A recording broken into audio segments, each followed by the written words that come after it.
তোমরা ভাবছো এত সাজুগুজু করে সকাল সকাল কোথায় বেরোচ্ছি। ঠিকই ভাবছো, একটু ঠাকুর দেখার প্ল্যান আছে, তাই একটু বেরোলাম রেডি হয়ে।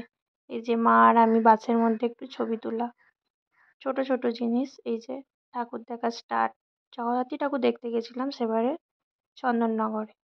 এই যে মা আমাকে দুটো ছবি তুলে দিল, বাপি, মা আর আমার ছেলে সবাই মিলে একটু ঠাকুর দেখতে বেরিয়েছিলাম সেই দিনকে।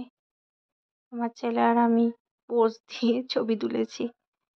সব প্যান্ডেলই মোটামুটি দেখিয়েছি। বাবা ছিল বলে সব প্যান্ডেলটা দেখাও সম্ভব হয়েছে, কেন বাবা ছোটবেলা থেকেই চন্দননগরের আসা যাওয়া ছিল। আমরাও প্রত্যেক বছরই চন্দননগরে ঠাকুর দেখতাম তখন। এখন বিয়ের পর সেসব এখন হয় না, মাঝে মাঝে তাও ফাঁকতালে আসা হয় বাপি মায়ের সঙ্গে। এই যে রাত্রির বেলায় সেজে গুজে একটু বেরোলাম। আর সব থেকে বড় কথা, চন্দননগরে আমার পিসির বাড়ি, সেখান থেকেই নাইটেও ঠাকুর দেখতে গেছিলাম। আমার সাজটা কিরম হয়েছে তোমরা প্লিজ কমেন্টে জানিও। আর চন্দননগর তো বিখ্যাত লাইটের পজিশনের জন্য, এক একটা লাইট কারুকার্য দারুণ অসাধারণ। এই যে দেখতেই পাচ্ছ তোমরা, এটা হচ্ছে চন্দননগরের হেলা পুকুরের ঠাকুর, যেটা স্বর্ণমা নামেও বিখ্যাত। ঠাকুরটা নাকি সোনায় মুড়িয়ে দেয়। এই যে মাকে রাত্রির বেলায় জল করছে, দেখো কি অপরূপ সুন্দর দেখতে। আমার ভিডিও যদি তোমাদের ভালো লেগে থাকে প্লিজ কমেন্টে জানাও।